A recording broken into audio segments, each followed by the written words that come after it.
Қазір мен сіздерге осы рулетті қалай жасау керек екенін көрсетемін. Ол үшін фаршты алыңыздар. Таза майсыз болу керек.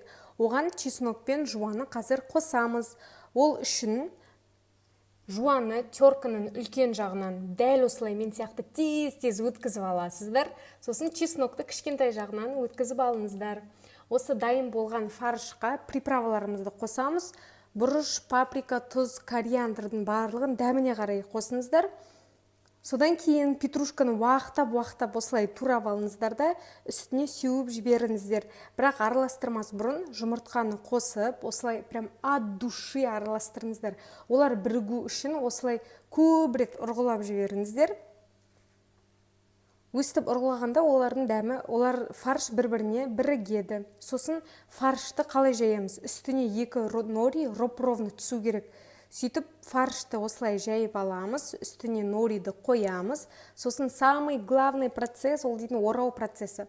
Орап, қысып, кәдімгідей созып отырып, рулет жасап аламыз.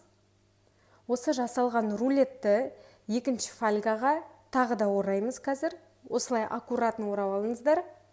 Екі жағын кәмпит сияқты қысып отырып, екі жағын осылай бұрап қойыңыздар. Сосын екінші фольганы аласыздар.